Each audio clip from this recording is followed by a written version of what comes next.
You're listening to the official podcast for the Games Institute. We are a multidisciplinary research center located at the University of Waterloo, studying all things games and interactive technologies. One by one, we'll sit down with our researchers to talk about what they're studying and what they're playing. No jargon, no word counts, just the cool stuff.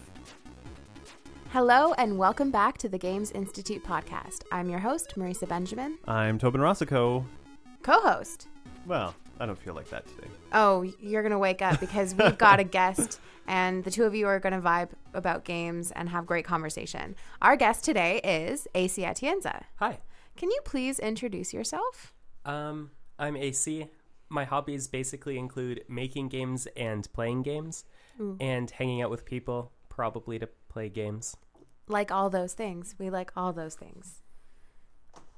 Yeah, it's AC's been around the GI for year and a half. Yeah, I'd say somewhere around there. Very busy, and we'll talk about research and games and creation, all that kind of thing.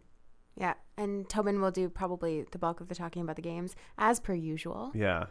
Woo! Do you want to fire ACR icebreaker? Yeah. All right, so to get to know you a little bit better, could you think back to your childhood and discuss some of your earliest memories of games? That can be digital, card, Diablo. Oh, sure. Yeah. So I have different memories with all of my parents about different games that I've watched them play. One of the earliest ones is my father was playing X-Men on Super Nintendo Rise of the Apocalypse, I think. Mm-hmm. That's the one that was arcade that they pulled onto the Super Nintendo. I think so. Yeah. There was one phase where the lava was rising and he always played as Wolverine. And then me and my older sibling always got scared and we would hide under the blankets as the lava was going up.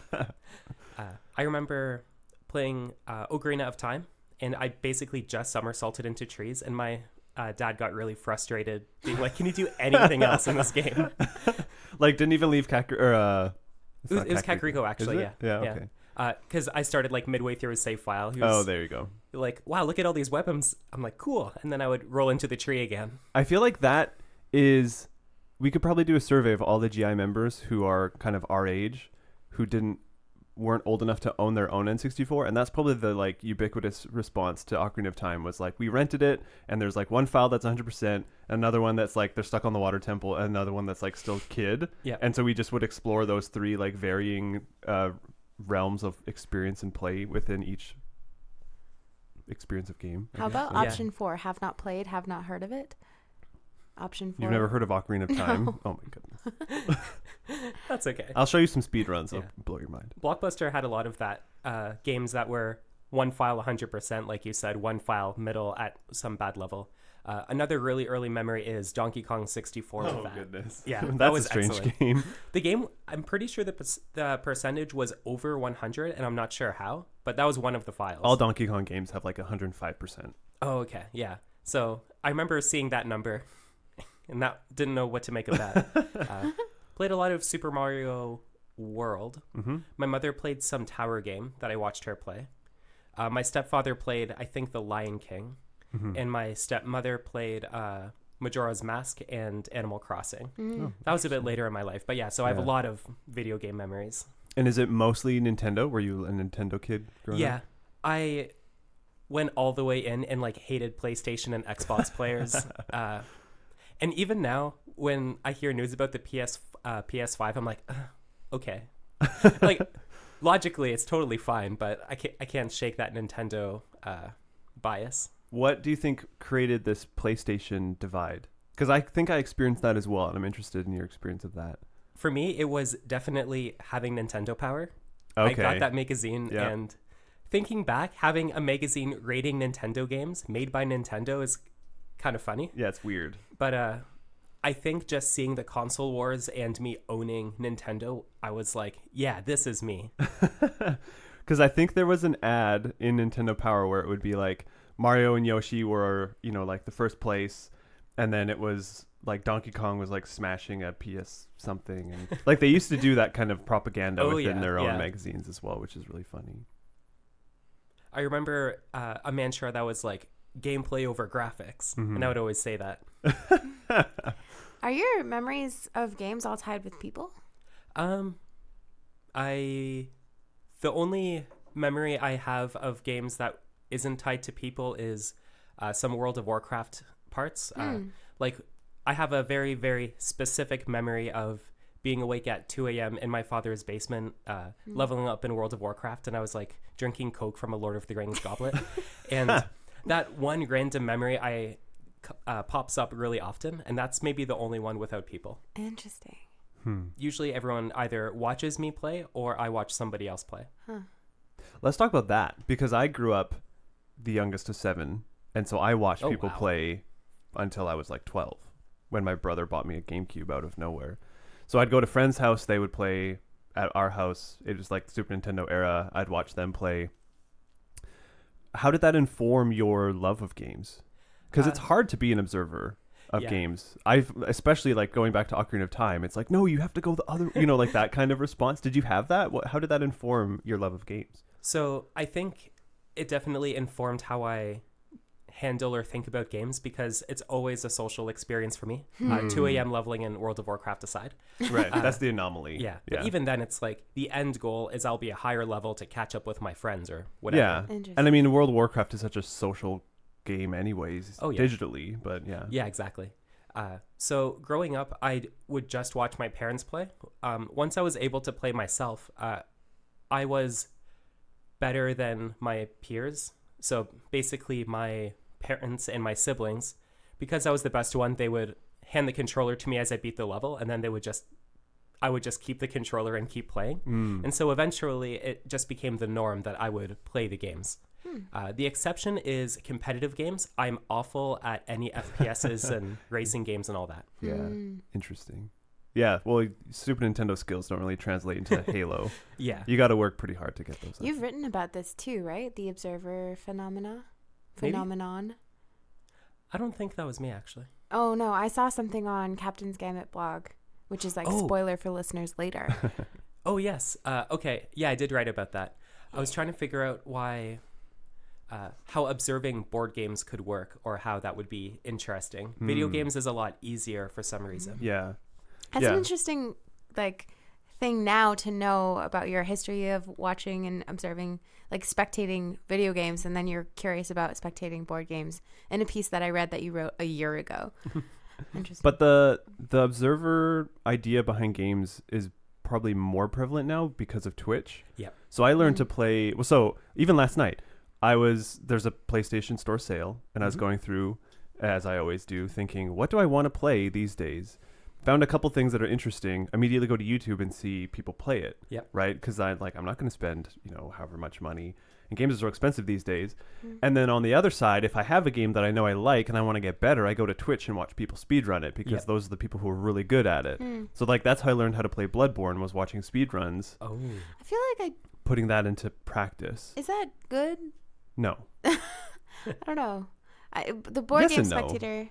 I'm gonna ponder on that a little. But I was gonna jump over to and it's the same with D&D, which you don't even have a physical thing, but we observe it through podcasts and YouTube and Critical Role and all that stuff, right? Yeah. Which is probably easier because it's an imaginative space, so observing it is just us creating it ourselves. But I mean, I don't think I would ever sit. Maybe I would. I'd probably sit around and watch people play Catan, because it's like, oh, nice, you rolled a 7. Yeah, let's go. That's my favorite kind of stuff. Could. It really depends. And I don't think I could, and I also struggle to listen to people play D&D. But video games, watching those, I prefer that over playing. I think with board games, a lot of the fun comes from your internal mental simulation of what will happen or what could happen. Yeah. So no one else gets to see that except for yourself. In a video game, everything that's going on is on screen. When I was preparing for the Horizon Zero Dawn panel that I ran fall 2018, I actually just called AC in and I said, can you please play this for me and I'll just watch you? Oh, yeah, it was great. Yeah, that was great for me too. Thank you. Okay, let's hard pivot to your academic biography. Can you take us on a journey of where you've been and where you are now? From high school or elementary school, or? We keep it open-ended. Tell us what you think is important to this story. What are the anchor points? Sure. So when I was in grade 3, or I guess grade 2. Ooh. Maybe grade 1. Okay. We'll start really, really early. a very long time ago, me and my sibling got banned from Pokemon because Ooh. we were role-playing as characters. I was Squirtle, and then they were Charizard, which was, I guess, cheating. So I had a type advantage, but they jumped on me and apparently almost broke my back. Oh, whoa. I don't know if it's just like a child almost breaking back or if it's like a legit thing. Right. I don't have many memories of being a kid except for like a few 6-second videos. I have sympathy pain currently. Yeah. So my parents banned us from Pokemon, and I still wanted to play or engage. So I had to make my own game, and I had to make my own world in order to get those cool monsters in there. I called them card guys, which wasn't very creative. I love that. You want to play card guys? Yeah, basically. So I made the cards. They had HP and NP, and then it was a functional game. It wasn't very balanced, obviously. I was in like grade 1 or whatever. The ones I pick are stronger than the ones you pick. Yeah, that's basically how it went. I gave myself the really good one. And I started writing stories about it since I couldn't watch the TV show. Oh, cool. So last night, I actually found a 20-page story I wrote for my scrapbook called Portal to Latnia. Can we publish this? That's awesome. I was thinking of putting it up somewhere once I like type it up. It's kind of hard to read the pencil. It's all faded. But basically, my grade 3 teacher named Miss Farwell really liked my Shout out. story and I guess really supported the fact that I was writing this story. And so I got this idea in my head ever since then that like, oh yeah, I love stories and writing and stuff like that. I kind of carried that throughout most of my school. Jumping forward to grade 10, I was still doing poetry and applying for like writing awards and stuff like that. Sweet. Grade 11, I realized, let's do kinesiology. Make money. Yeah, exactly. I That's need to make cool. money. And I did awful. You have to explore, yeah. So I did really bad in chemistry, really bad in, what's the other one? See, that's how bad I am. Biology? Yeah, that's it. So I applied for grade 13. And the first day I'm sitting in class and it's awful. I'm already doodling in my notebook. And as I'm leaving class, I'm walking down the hallway and I see my English teacher from the year before. And we have a good conversation about some Shakespeare stuff because I'm a pretty decent fan of Hamlet and a few other Shakespeare stuff. And then afterwards I realized, wait, what if I did English? Because my older sibling did English and I thought I wasn't allowed to copy. You can't double up. Yeah, but turns out you can. So I applied for rhetoric and then I spent the rest of grade 13 in creative writing class and cooking class where I played Magic the Gathering like all the time. That's the best combo. Yeah. Yeah. So that was a fun year. So did you do your undergrad at U Waterloo? Yeah. Okay. Undergrad, I just floated around as English until grade... Do they do grades? No, that's called years. 1B, Yeah, 2B, that thing. stuff. The equivalent of like 3B or like 4A. I saw a course called Game Design, but I had to be a DAC minor, so Digital Arts Communication. Oh, yeah. They So get I- all the fun stuff. Yeah, so I registered just to take that specific course. Oh my gosh. Okay, sorry. I was going to say, I don't know if I'm jumping ahead, but I'm excited. Does Leonard know that you did that? Oh, yeah. I told him the other day. Okay. Leonard was your game design prof. Yeah. For the listeners cool. who are wondering Nice. why I just asked that. Yeah. So it was in that class. We chose our groups and did some group projects. I chose one group because it had Mitchell in it. Mitchell worked at the same pool as me at the time. We were both lifeguards at the Waterloo Swimplex. Wow, so much depth to your character AC coming out. Like, I don't know. I know Mitchell from something. He is at the The Games pool. Institute, yeah. From the pool. No. I didn't go to a pool. No, from psychology, I think. Yeah. Really cool, smart guy. Oh, yeah, it's fun. Yeah. And we made it some games. One of them was called Shakespeare All-Stars. If it was like a Smash Brothers game. Well, it was kind of like that. It was more like a social deception kind of game, but Okay. it involved each character having their own talent and win condition and stuff. Yeah, it's pretty cool. Love that. So is that like, again, jumping ahead in spoilers, was that kind of the foundational idea behind Captain's Gambit to some degree? Almost is just the game. Okay. It basically is. Yeah. Yeah. Okay, sweet. Just a few IP iterations removed. Right. Mm-hmm. Oh, and then I did grad studies, and now I'm here. Yeah, I was gonna say, like, does that catch us up to date? Because I think it's pretty close. Almost. No, I mean, there's a lot of stuff that happened yeah. in your grad studies. Yeah. So then I went to grad studies, and I decided to do grad study. Why did I? Oh, once again, I had a whole bunch of teachers supporting me and saying like, "Hey, you should do grad studies. You should consider this." Love that. A few different people. One person actually at the GI was Nicholas Hoban. He talked to me, and I had a game studies course with him, and then he got me to thinking about grad studies. So I basically applied after that class or after that time.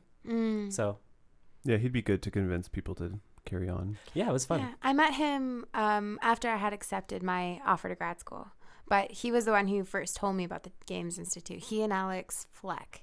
Oh, nice. Yeah. So was Nicholas the person who brought you into the GI? Or was it me? I don't really remember, actually. I think I was already a little bit part of the GI before because Mitchell was working with the GI already. And other people from Cloudfall, Alvin and Ethan, were also working at the GI on some research games. They were doing programming. Cool. They called me in to do some art assets for a game designed to reduce drinking behaviors, like alcoholism. Oh, interesting. Yeah, so I worked on that a bit. And so that's kind of how I became familiar with the GI. I like mentally kind of take credit, but I should stop. Oh, sure. Yeah, you can have it. Because I met you during the new orientation for English Masters and PhD students. And I was like, AC, you're going to love the Games Institute. Sure. Yeah. Come and hang out. Credit is all yours. Sweet. So yeah, let's just erase all of the other context, all of the other things. No, truly, it does sound like a whole bunch of directions in your life were like, do this, do this. Yeah. Basically, whenever people are nice to me, I'll do what they say. It's the short story. Good to know. So what's your current research look like? Or maybe talk about some milestones, because I know you have milestones in your graduate studies. Yeah, and maybe also mention like why you do research as an English student, because I'm sure some listeners don't even know that English students do research in their masters. Oh, yeah. So, what are some milestones? I guess I have a my tax thing. Yeah, I think that's what I was referencing. Yeah, sure. So, Truly, AC does a lot. Yeah. We're going to have trouble to fit it all in, but that's okay. We'll have you back if we don't fit it in now. Sure. So the my tax thing is I'm working on a game called Energize, which is basically a game designed to tell students or teach students how the Waterloo region can reduce its carbon emissions by 2050.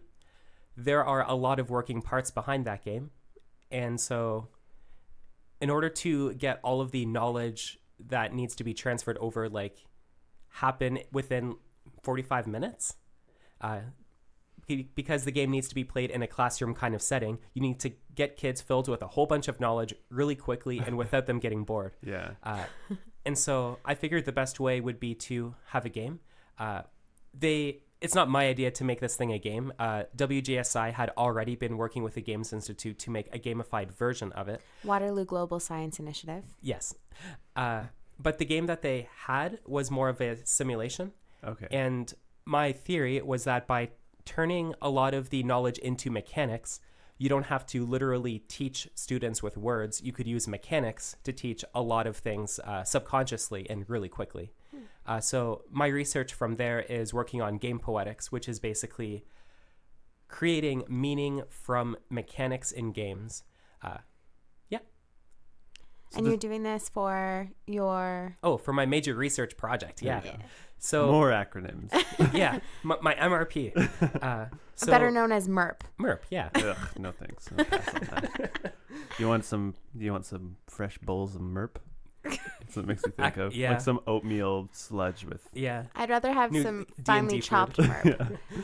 Okay, so this is a random question that just came to my mind. Yeah. But you talk a lot about mechanics, and as a game designer, do you consider yourself a ludologist or a narratologist?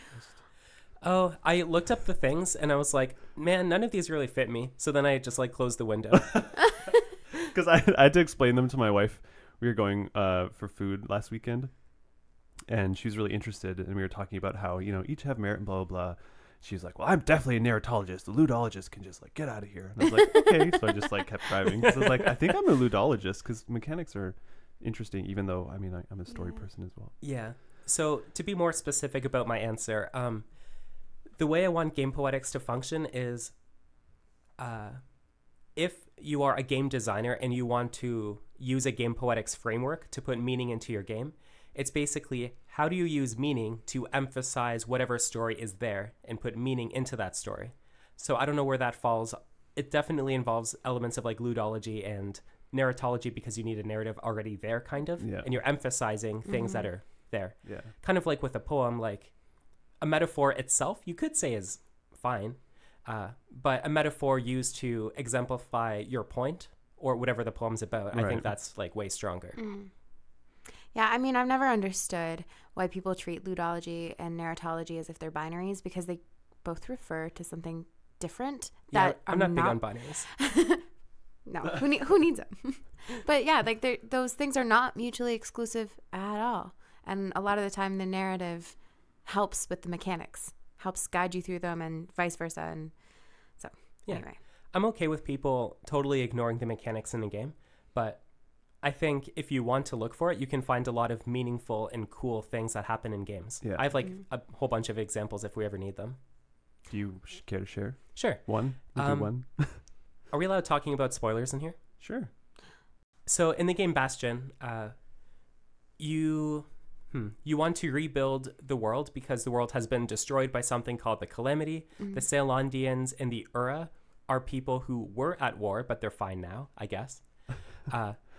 Until eventually you collect a few survivors. So you have yourself, the kid, Rux, who's like the narrator and old dude. Yeah. And then you have two Ura people who are Zia and Zulf. So basically, Zulf, one of the Ura people, figure out that the Celandians were planning on committing genocide on all of the Ura people, just in case. They wanted to get a weapon that could kill all of them, just in case. Obviously, not good. Zulf destroys... Bad. Yeah, Zulf destroys a big part of the Bastion and leaves. You still want to restore the Bastion because it's the only hope for anyone. Right. So you go after him. Basically, when you catch up, he got beaten up by the Ura because Zulf basically led you right to the last place where the Ura were alive. And you're given a choice. You have a battering ram that can destroy everything. It's a really overpowered weapon. It's also really heavy. It makes you walk really slowly. Or you could pick up Ura, or you could pick up Zulf and take him back home with you. I thought use him as a weapon. Of course. So basically, the finale of the game, which the game does support boss fights, but the finale of this game, there is no actual boss fight. If you choose to do it, if you choose the battering ram, I guess the finale is this giant brawl as you beat up the rest of the Ura, kill them all, and leave with your battering ram. Or you could pick up Zulf and slowly walk your way out. And I was trying to figure out how they made it such a good moment, so meaningful. And there's a lot of things, really good music and narrative. Yeah. One of them was that the game made you walk really, really slowly as the Ura were shooting at you, and as all of your UI and screen stuff was saying that you were going to die. Yeah. It made you use up all of your healing potions and everything. And so for an example of one game poetic, I would call one of those parts output shift, which is basically you normally walk a certain speed, but now your weapons are sheathed. You can't use them because you're carrying the sad boy on your back. And you're stuck walking really slowly, letting yourself get attacked by everybody. The act of making you walk slower and making the game difficult for you because you don't know if you'll live or not, I think it explains a lot about the game without saying any words at all. Just the mechanics are making you feel the burden of this one guy on your shoulder. That's awesome. I'm letting that seep into my brain. And I have 2 questions. So first, they're both big questions. So, okay, I'm going to start with this first one. Because I think that this is a good opportunity for me to truly wrap my head around narratology and ludology through what you just talked about, because you are the person that I respect in terms of, like, I go to you when I need to ask about game mechanics, game poetics, meaning, all of the elements of a game that are just like beyond me and require a little bit of abstract thinking. Thanks. So in terms of, you're welcome. So in terms of narratology and ludology, the reason that I'm going back to this is because you talk about how the mechanics teach you about the game. But if I were to have seen that, I would have thought that that was a narrative element. Like, it's a story piece, the way that you have to walk. That's a way that they advance the story. But then you look at that as a way that the mechanics force it. And this is what I mean about the false binary between ludology and narratology, because people trying to categorize these things, but they're both, and they've always been both.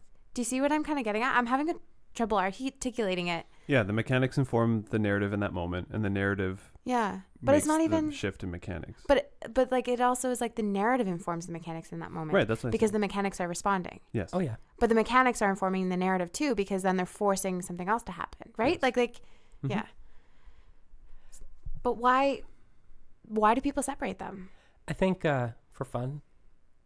I think they're also motivated by their own self-interests, right? Like designers and stuff are going to look at mechanics because that's what they understand, and English people who are familiar with characters and narrative are going to look at that because they don't understand what goes on behind under the hood. Is it so that they have an excuse like not to hire a storyteller? Well, I kind of imagine a lot of the ulterior motive comes from like the fun of having a debate. Yeah, so I was also going to say that it's the kind Academy. of like the console wars. Yeah. I'm so stuck on this that if I find out that that's truly the reason, I'm just going to be so frustrated. But yeah, I mean, I have to ponder that. Mm-hmm. So I have a follow-up. So, and Bastion's a good example. Do you have a moment or a game where you realized, like, whoa, there's something more going on here than just me leveling up and having a good time, but there's actually, like, lessons to be learned from these artifacts that we engage with? Ooh. Well, Bastion was the one big one. Okay. That was my first time where I was like, oh, right. Yeah. For everything I said about writing, I actually don't love story-based games as much as games where you die really often. Yeah. But Bastion was the first one I noticed. Another really good one was Hollow Knight that I'm still trying to think through because, first of all, Hollow Knight has a very high ratio of people who get tattoos of Hollow Knight stuff. Really? And there's a lot of reasons, maybe the aesthetic or something. Yeah. But I also wonder if there's something in the gameplay plus art plus narrative plus design that makes people really fall in love with the game. Yeah. It's like my second favorite game. And I'm still trying to figure out why it makes me so sad in like a good way. Something about it is like extremely saddening. How do game poetics fit into all of this? So game poetics is kind of my approach for myself, but hopefully other people too. A way to analyze and figure out why you feel a certain way when you play games. And also for designers to kind of have a toolkit for like being able to emphasize or create meaning in the way that you want to. You can't control or force meaning onto people. Plenty of stories and poems and things get misinterpreted all the time. But I think you can still add some direction to it. Kind of like, once again, rhyme or metaphor or simile, enjambment and poetry, they all help. And I think games have mechanics that can help. So would you say that game poetics are your offering to the game studies field to settle the ludology narratology debate and to prove that they exist as game poetics, which are a merging of both? I kind of want game poetics to represent like the post-debate era. Okay. Because the debate itself seems to be kind of Ouroboros-like. And I kind of want to present what the world could look like if we just looked at new ways of approaching game analysis and design. That doesn't quite ignore the debate, but kind of is like, well, okay, let's try another tactic that has less fighting in it. And my second question that was connected to the first and is now time. How does this then help us as people who are not you understand what you're doing with your MRP? Because you have a lot of moving parts. You have the MyTax grant that is allowing you to work with WGSI on Energize, and you have Game Poetics and a few other things that you've done throughout the past couple of years. So are you doing for your major research project Game Poetics through game design? So my actual major research project itself is a handbook that I'm through some draft number of. Basically, the Game Poetics handbook is going to be an online tool that will allow people who want to design games or study games, you can read it and get a bit of a vocabulary for yourself so that you can better engage with games in a way that is maybe more fun or more meaningful. Wow. And are you talking about Energize at all in that? Energize kind of is like my text that I study. So the act of designing it allows me to better understand how game poetics work. It's kind of like my testing ground for things like Deixis or Axis output shift, that kind of thing. Now that you've mentioned them, what is Deixis? What is Axis? Ooh, okay. So Deixis is, it started from a linguistic term.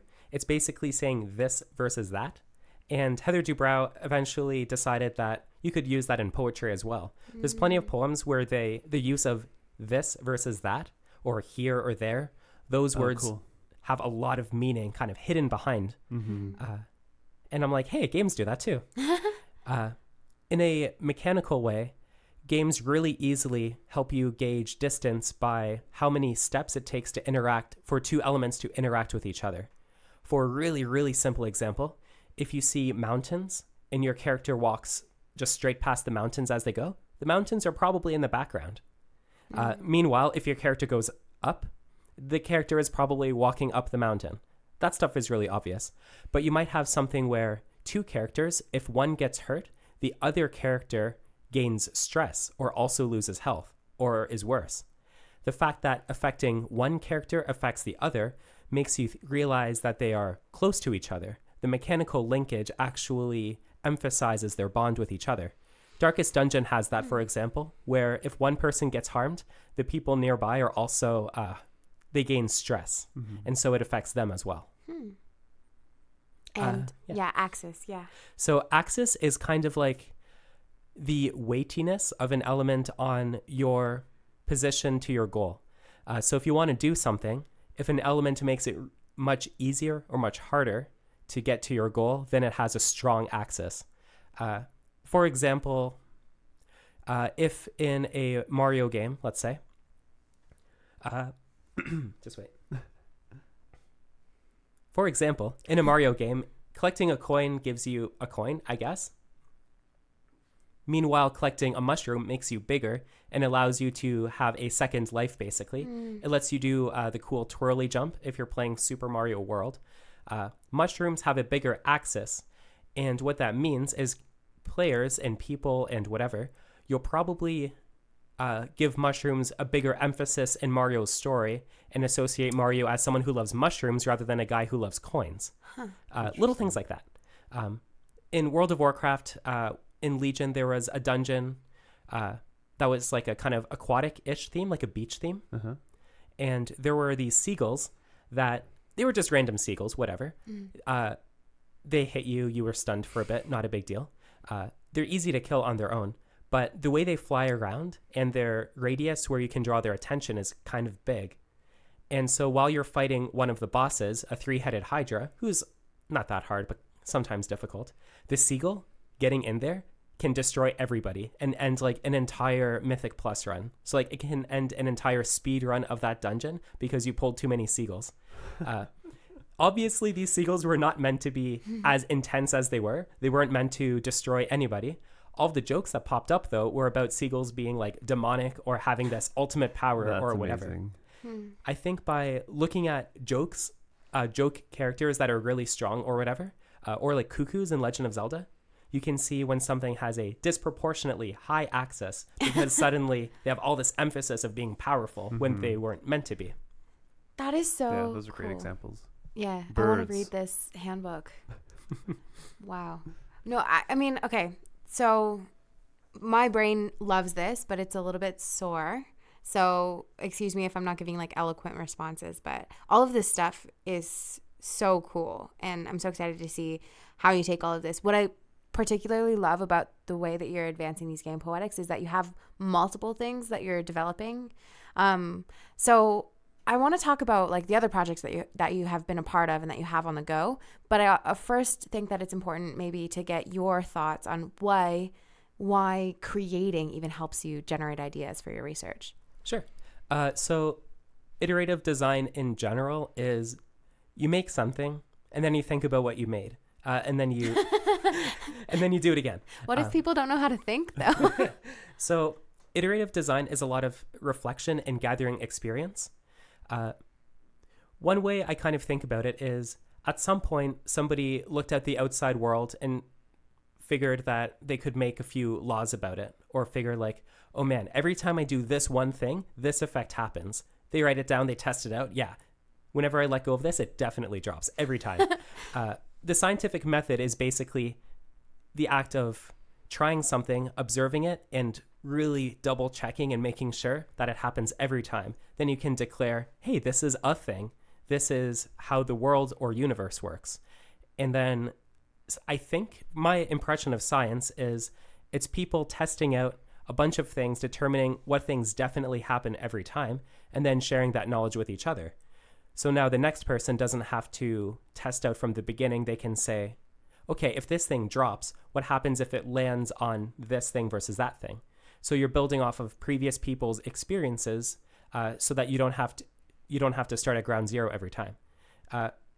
Basically, how I think of research design is you're kind of doing that with yourself instead of pulling and building on knowledge from other people. You can definitely start from a certain place. For example, I learned a lot of game design just by researching and listening to people. But how iterative design as research kind of works for me is you kind of have a theory about how something will work. You test it out, you observe it, and you kind of reflect like, did this happen the way I expected? What happens if I tweak this thing or that thing?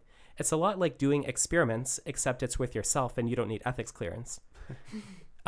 So, for example, designing Energize and doing all of these iterations basically was me running a whole bunch of very small experiments, seeing how the system works within itself. What happens if you mess with this and that? What are people's emotional reactions when I have this type of mechanic compared to another mechanic? So I think that's kind of how I approach design as research. Mm-hmm. All of those iterative processes are getting a lot of knowledge and a lot of experience that I can then build on when talking about something else. Wow. Yep. Do you have a follow-up to that? No, I'm trying to process all that. I know. We need like a hearty pause. Okay, yeah. Given that you've left Tobin and I speechless, can you please talk more about the other projects that you have on the go? Sure. Well, I'm working on a role-playing game. On a dice game called Roll the Bones, where you're a pirate. That sounds Whoa. Yeah. Wait, like a dice drafting game? Oh, yeah, kind of. Okay. I've been playing Dicey Dungeons. Okay, yeah. I love it. I want a game where you roll as many physical dice as possible, but I don't know how to make that a game yet. You play Dungeons and Dragons, and you're a level 20 wizard. Yeah, that's basically. I've been listening to this other podcast, and they talk about how, as a DM, combat gets so way down when you're past like level, I don't know, 12, something like that. Yeah. And so they're essentially saying you build an app that calculates all the dice totals, but you just like have them all in your hand and roll them off to the side, and then you hit the button to calculate it so that you're not like counting them up. So you Amazing. get the physical experience of like the of all the dice, but like don't do all the math. Here's a Kickstarter. The numbers have like lasers or some type of light emission so that you roll them on a table that can read them and it calculates it for you. Yeah, I have some ideas about haptics for dice rolling. Nice. Oh, you should talk to Oliver. Yeah, I need to. Speaking of Kickstarters. Oh, yeah. So I do have a game that's going on right now. This is one I've made with Mitchell, Alvin, and Ethan. All of us were part of Leonard's design class, game design. And that game is called Captain's Gambit. Whoop, whoop. It's basically Shakespeare with Coup and Werewolf and Smash Bros. In sci-fi. And Discworld. I should bring in Discworld so that you could see how it's related. Oh, yeah. I haven't played it, but people have mentioned that before. Like Terry Pratchett? Pratchett's, yeah. One of the best board games ever. Second to Captain's board Gambit. game? I'm so proud. Mm-hmm. Neat. Yeah, but I find it similar to Captain's Gambit because you have mystery identities. Oh, cool. And the win conditions are all related to the story characters of Terry Pratchett's original book, which I haven't read.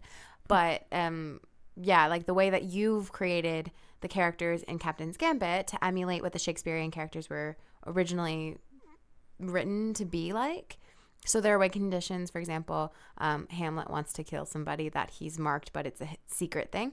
In Discworld, similarly, Chrysoprase, which is one of the characters that was really greedy and wanted money, his win condition is that he needs to have X amount of coins on his turn. Oh, amazing. Prospero. Cool. There you go. But yeah, actually, now that I mentioned like the way that the characters are designed, when we had the Captain's Gambit Kickstarter launch party last week at the time of recording, and you gave a great design talk, and there were a lot of excellent points that you raised about that, but I wonder if I can get you to sort of talk a little bit about the way that you designed the characters, and yeah, maybe like comment briefly about that so that these listeners can get that experience too. Yeah. So some of the captains were designed top down, where we knew we wanted a character. Romeo, Juliet, Hamlet, Lady Macbeth were definitely like that. Some characters were bottom up, where we said, let's have a Prospero, but with blood. And let's have a character that's a healer. And then we tried to figure out which Shakespeare character fit that. Who's and the then, healer? Rosalind Desires. Okay. Yeah. Excellent. Then we tweaked some of the mechanics to better fit the characters afterwards. Hopefully nobody notices. And we actually swapped a few around because I realized Lady Macbeth's win condition was better as Blood Prospero than as the one who wants to collect a lot of blood. Oh, was that who she was initially? Yeah. And then that became Iago eventually. Oh. Yeah. So, yeah, some little Captain's Gambit secrets there. Yeah. Oh, I love that game. So, yeah, everybody should go back the Kickstarter and get one. it's a pretty fun game. There's a print and play you can download if you want. But basically, a lot of the captain stuff was I was trying to figure out what does the captain want to do and how do they get it. Basically, I decided it would be really fun if characters could experience the same mindset of the characters they're playing as. I think this is strongest for Hamlet, where you mark somebody, they don't know who it is, but they know that someone wants them dead. And you have to secretly kill them without them figuring out that you're the one, because then they'll just make everybody kill you. You can't attack too soon, or else you'll draw everyone's attention, and you'll make it obvious that you're the one who marched them. But you can't wait, because if you wait too long, they'll die and you lose. The actual way that Hamlet does it in his play is he kind of feigns madness to try and get closer, and then he tries to do some sudden sneak attacks but accidentally kills poor Polonius, and it's all a big mess. And arguably Hamlet does not win in his own game, in his own play. In Captain's Gambit, I think players kind of end up doing that too, where they feel this tension of attacking too soon or waiting too long. Oh, that's amazing. They try to act weird and misdirect people and act like they're accidentally trying to kill somebody. All this stuff comes up that makes you become Hamlet for a little bit. Tobin, are you feeling that this is similar to your research? Because what AC's No, describing... I just love that you've been able to capture that essence of the character in a game. Because I was thinking, my experiences with Werewolf, if I'm anything other than a villager, I'm always like super awkward face. I don't want to speak because, I just give myself away. Yeah. So I can understand that. And then the whole thing of like, is this too soon? And like that kind of struggle, especially since it basically, it's so tied to Hamlet's character and his struggle. I think that's amazing that you can capture that through gameplay. But don't you see what I mean, though? Like what AC's describing. The role-playing? Yeah, the role-playing aspect. So the win conditions and the mechanics of the game set it up so that you actually end up role-playing the way that the character was in the play, even though the win condition doesn't necessarily force you to do that. It's just how that win condition operates within the magic circle of everything else. Yeah. It's how things unfold. And also, like, didn't you say that in your speech initially, AC, that you designed the characters to complement each other to kind of force those scenarios a little further? Oh, yeah. People ask for extra captains often, and we always try to make them, but it's actually really tough because there is a very specific balance for which captains can be in the game. Yeah.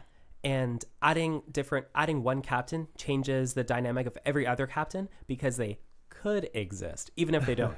Just because they might be in the game everyone has to change their behavior to accommodate for that. Yeah. For example, Rosalind makes everyone really aggressive because you don't want Rosalind to win. Or if you have what I find fun with Cordelia is she just wants to help people. But if you're marked with a blue token, you might think that the person healing you is actually Brutus, and you might actually distrust and dislike the Cordelia player, like the actual poor Cordelia. Yeah, I thought that was so funny when you were talking about Rosalind. Rosalind's win condition is that if nobody dies by round 8, she wins. And so she's the peaceful one. But because people know that she'll win if nobody dies. Gotta get stabbing. Yeah. Yep. That's amazing. Yeah. That's amazing. Who was she in the original play?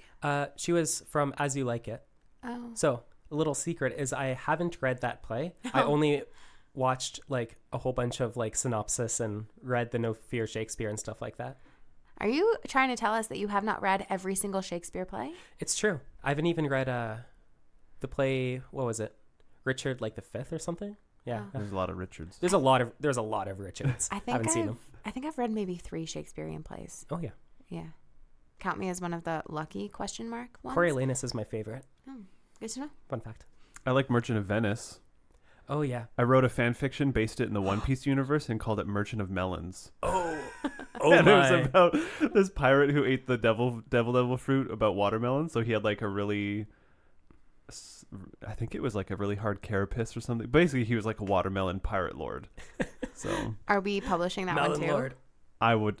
I don't think I have it. But, I mean, just read Crown and Anchors. So there you Sure. Oh yeah, you've stuck with that pirate thing. go. haven't Yeah, it's all One Piece's fault. you? Amazing. All right. Okay. Question again. Oh my gosh. I don't know. You've like given me so much that my brain isn't working properly today. This isn't normal. Thanks. So thank you. And also no thank you. Whatever. What does it mean to you that you're a part of the Games Institute? Means a lot. Next question. So, All right. What I kind of think about for the Games Institute, it's kind of hard to explain. I think I mostly like the people. The desk sizes are pretty good. People. But, like, I'd say the 2 parts of the Games Institute I like are number 1, the people, number 2, the desk space. I'll move you to that small desk and see if you still like coming here, and then we'll really know. Yeah, then we'll know for sure. no, I remember when you first arrived, you were directly across from me. Oh, I And it was like, remember don't make eye contact, don't make, hey, how are you? And it was like 3 hours of us just talking about magic and stuff all the time. So yeah, definitely you and Nicholas are very much like social butterflies. Oh yeah. I really like basically everyone at the Games Institute being able to talk about academic or non-academic things, games or not game related things, usually game. Yeah. But being surrounded by a bunch of chill people is really good for my workflow, my well-being socially and all that. Yeah, it's not always great for my workflow when people come and chat with me. But you've got that sign up now Yeah. that says, I'm in a workflow. Please come back later. Yeah. And then sometimes I even pull it up where it says, I look busy, but I'm actually able to talk. I like that one. I prefer to see that one. Yeah. But And the GI also has a lot of cool like events and talks that I like showing up to. There's not a ton of other places I know that have talks about topics that I really, really care about. Mostly like games as they intersect with every other discipline, basically. The GI seems to be really cool for that. And I like how I can leave my desk and walk for about 2 minutes and get to a talk or something instead of having to say that I might go to like Toronto or something when I won't. this makes me so happy. Or even down to Heggie Hall or somewhere like that to see speakers. Heggie Hall specifically is the worst to walk to. Yeah, I don't like our location. That's the downside of being at the... Why? I love it Tim here. Hortons. Yeah. Yeah. And we have You an excuse to case not. and point. I don't like Tim Hortons. Yeah. Oh. But that's I not... don't care who knows it. Yeah, okay. Well, I don't know. I Actually, like because we're so far away from the rest of campus. Yeah, I yeah, like but the it's hard to distance. take meetings with people. Whatever. We have it really good. There's no need to complain. I can walk 10 minutes. I'm fine. 10 minutes to Starbucks. I can survive. What types of games are you playing right now? Like, do you still get to play for pleasure and not just play testing your game designs? I pretty much play Captain's Gambit and Energize all the time, but I guess games for fun, I play Slay the Spire to fall asleep every day. Slay the Spire? Yeah, it is a roguelike deck building game where you die very often. That sounds amazing. Yeah. So basically, one thing I really like about it is, one, the act of dying over and over again is like part of the narrative, but also it feels like an infinite amount of depth with like what you could optimize, but also it lets you die really often and just hope that luck will give you a powerful combination of items if you want to. I would rather die a whole bunch and hope for luck than to try really hard and definitely win. So I play that game a lot to fall asleep because I kind of relax when I'm playing really difficult games, and I don't know why. Interesting. It's very like you, though, to, you know. I think it's like with really difficult games, they're designed around you dying. So you failing is just like, oh, there's that iteration. Now I can sleep. It's intended kind of. With narrative games, it's like, oh, if you don't talk to this person, they're going to die in the next game.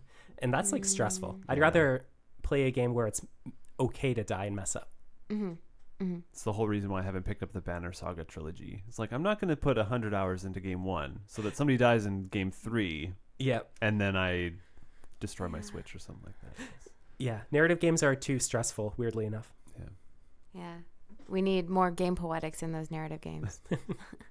So let's conclude. Yeah. Although before we conclude, can you on air tell me that we can play Captain's Gambit sometime soon? Oh, yeah. I wanted to heard host another little thing. I think it'd be cool. And there's some secret stuff we have to test out. Just in case. Oh, yeah. Actually, yeah. I think I've already made you promise to include me in that, right? Good. Yeah. Sweet. All right, AC. So here is our capstone question. And I think I know the answer. If you could have everyone in the world play one game, what would it be and why? Ooh, actually, that is tough. See, I would say Gambit, but I don't think AC would say Gambit. Yeah. I mean, I would say Captain's Gambit if I wanted to make a lot of money. I think like overall making the world a better place, I think Bastion is really it. Yeah. There's a lot of really good games, but Bastion's very cheap. Yeah. All the time now. Exactly. And it forces you to like self-reflect on what you've done. I think it's cool. Maybe Hollow Knight. Now you can watch somebody else play Hollow Knight. Play Bastion. Okay. What about a board game? Ooh, board game? There's so many. Lords of Waterdeep is a pretty good one. Have we played Lords of Waterdeep together? I don't think you and I... Oh, Scythe is good too. Scythe is really fun. Yeah. Oh, there's a lot of board games. Yeah, I don't know. There's too many board games. With board games, maybe I would say Captain's Gambit. It actually is really fun. Yeah. And card games. Ooh, yeah, card games. We'll cover all our bases. Yeah. Assuming with making everyone in the world play this game, comes with also having the funds, Magic the Gathering for sure. Yeah. If you have the money, or if you have a friend with a cube, Magic the Gathering, or way to access to the Games Institute, because I think we have. Nope, never mind. That's Arkham. No, that's like the one downfall that the GI has is they have no Magic the Gathering. You should tell Neil. But you have access to friends who bring their decks for you to play. Yeah. There you go. And what about sports? We asked Marco. Sports? I think karate is really cool. If you can do like Shotokan or Shitoryu or something, I had a good time doing karate because I got to work on like the mind, body, and spirit, I guess. Like having a better personality, being confident with your self-image, and being able to focus on stuff and develop discipline. I think it was pretty good for me. There you go. Everybody's year is all set between those suggestions. It's a lot of interactive and active. Yeah. So basically do everything that I did. That's my suggestion. Yeah, after this, everybody is going to be like, how can I be more like AC? All right. Yeah, that's it, I guess. Thank you for joining us. This was lots of fun. Actually, we should do a playthrough of Captain's Gambit on the podcast. Do you think that would be possible? If it's possible, we'll do it. If it's not possible, we'll figure out. It is if people can whisper into the mic. Oh, yeah, true. Yeah. Maybe we'll have to do it on YouTube. Do you have to whisper? Or like if you can say to the mic while other people aren't listening. Just so you know which captain is like what permits. Oh, you could reveal at the end. Oh, that's true. Yeah. You keep we should try It'd that. be like a murder mystery dinner theater. Actually, kind that of sounds thing. pretty good. You Take could set a that like up. that. think on that. I could set You could that produce that episode because I want to play. up. I don't want to play, so I'll produce it. All right. Thank you so much for joining us. Yeah, thanks for having me. This was fun. Good. It was fun for me. Was it fun for you? Yes. Are there venues where people can find you? Twitter, Facebook? Instagram is the social media account that I personally run Okay. for Captain's Gambit. You can also find me also on Instagram. Okay. I believe my name is Ambient Color with an American spelling. Ambient color. Ambient.color. Yeah. Okay. COLOR. Yeah. Capitalism. Yeah. It happens. All right. And we'll include links to Kickstarter and all that fun stuff so that people can pick up their copy of Captain's Gambit. Amazing. Thanks.